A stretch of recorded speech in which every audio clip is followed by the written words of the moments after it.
Today's video is brought to you by Vinyl Moon. Vinyl Moon is the all-in-one deluxe vinyl discovery. Every month they press awesome music on beautiful colored records and send them right to your door. Join today with discount code VINYLIZE to get $10 off. Alright, so you finally bought your first record player. Congratulations, welcome to our little club. But now you're wondering, how do I set everything up? Well, today, I'm going to show you.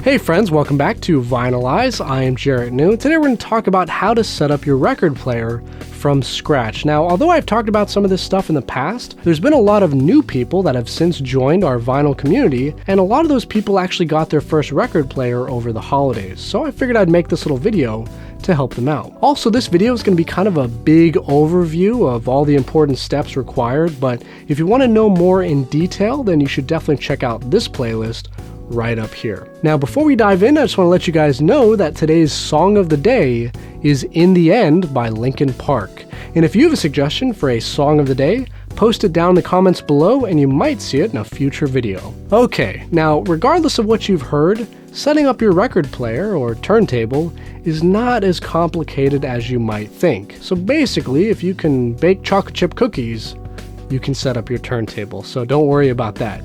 You just got to follow these steps. Number 1, know the parts. When you first get a new turntable, it's really important to get familiar with all the parts. So here's a really quick overview. The plinth, the platter, the spindle, the mat, the motor, the stylus, the cartridge, the lead wires, the head shell, the top screws, the tonearm, the counterweight, the anti-skate, the height adjust, the cue up, the 7-inch record adapter or the 45 RPM adapter, the speed selection, the RCA cable, the AC cable or the power cable, and finally the start-stop button. So a quality turntable is going to have all of those things. And like I said, if you want to know what each one does in more detail, be sure to check out that earlier playlist. Number 2, level the turntable. Making sure your turntable is level is one of the easiest things you can do to make sure you're getting good sound. So before you do anything else, get yourself one of these little bubble levels and place it on the mat. And that way you'll be able to tell if your turntable is kind of leaning to one side or the other, and then you can fix that. So this whole thing takes about 2 seconds, and it makes a big difference in your sound quality. Number 3, cartridge and head shell. The next thing you want to do is connect the cartridge and head shell to the rest of your turntable. So in order to do that, attach your cartridge to the head shell by using the top screws, and then connect the lead wires from the head shell to the back of the cartridge. And here's a little diagram that can help you out with that. Now, make sure that white goes to white, red goes to red, blue goes to blue, and green goes to green. If you attach these wires in the wrong order, it can really mess up your sound. Now, because of the small screws and the tiny little wires that you got to work with, this whole process can be a little frustrating.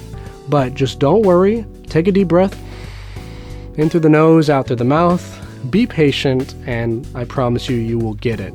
Also, if you use a pair of tweezers for the wires and a small flathead screwdriver, kind of like from an eyeglasses repair kit, that should make things go a lot smoother.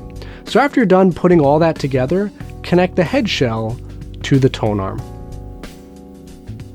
Number 4, balance the tonearm. The next thing we want to do is balance or float the tonearm. So in order to do that, adjust the counterweight in the back until the whole tonearm floats parallel to the platter. Basically, you don't want it dipping forward or leaning backwards. So just kind of play around with the counterweight until you get it right. And then when it's finally level, set the little dial on the back to 0. Number 5, tracking force. The next thing you want to do is set the tracking force. And basically the tracking force is just the weight of the record needle pressing downwards into the grooves. So every cartridge is going to come with a recommended tracking force, and that's the correct weight that you should go with. Now, most cartridges are going to have a tracking force anywhere between 1.5 grams and 3.5 grams, because any heavier than that and it might ruin your record grooves. So you definitely don't want that. So just make sure not to add too much weight. Now, my tracking force for the Ortofon 2M red cartridge is 1.8 grams. So all we have to do is rotate the counterweight until the dial is fixed on 1.8. Now that's going to kind of get us in the ballpark, but if we really want it to be perfect, I would recommend picking up one of these digital gram scales, and you place the needle right on top of this, and it's going to give you the exact reading. So then you can adjust the counterweight until you get it perfectly spot on. Number 6, anti-skate. Okay, so this step is really easy. All you have to do is set your anti-skate to the exact same number as your tracking force. So if your tracking force is 1.8 grams, set the anti-skate to 1.8. Very simple.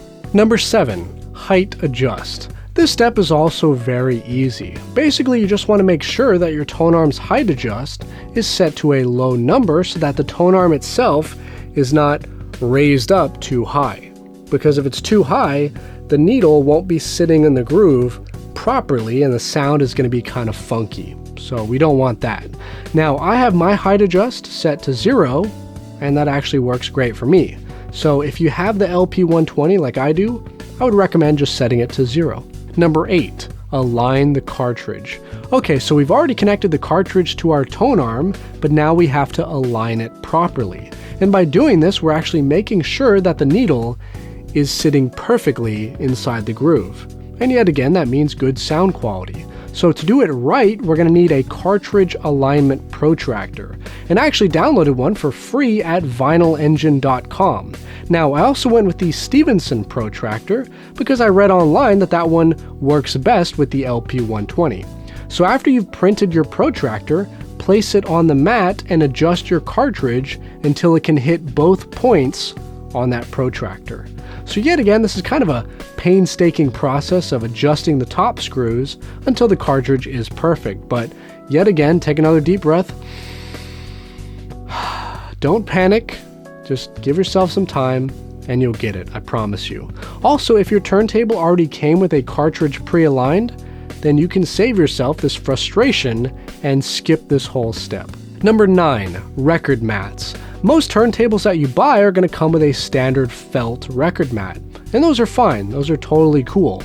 But if you want to improve the sound and the bass a little bit, you can upgrade that to either a rubber mat, a leather mat, or my new favorite, a cork mat. That's what I got right back here. Also, if you happen to have one of those high-end acrylic platters, then you don't even need a record mat at all, because you can place your record directly on top of that acrylic platter. So just FYI. Number 10, dust cover. This one isn't really a step, but rather just some good advice. When you're not using the turntable, it's a good idea to get in the habit of covering it. Now, my dust cover is not on right now, but that's just for the purposes of this video. So basically, when you put your dust cover on, it doesn't affect the sound quality or the performance of your turntable at all, but rather just kind of keeps the dust away, which is great because that way you won't have to clean it as often. Number 11, the vinyl audio setup. Before you can enjoy those records, one of the last things you have to do is connect your turntable to the rest of your setup.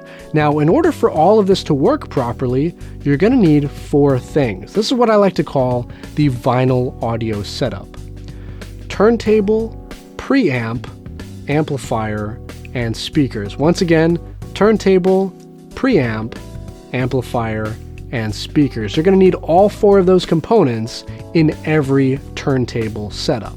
Now, because my turntable, the LP120, already has a preamp built in, all I have to do is connect the RCA cable to my receiver right here, which is a type of amplifier. All receivers are amplifiers.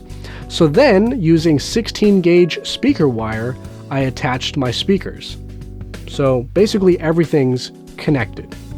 Now, as long as you have all 4 of those things in any configuration, your vinyl audio setup will work perfectly. So if you have a turntable with a built-in preamp, and speakers with a built-in amplifier, also known as active speakers, then that's going to work. Or if you have a turntable without a built-in preamp and you have a separate external preamp and then a pair of speakers that have the amplifier built in, that's going to work too. As long as you have all 4 of those things, you're going to be good to go.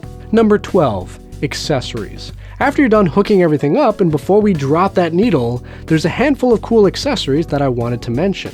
So here's the quick list.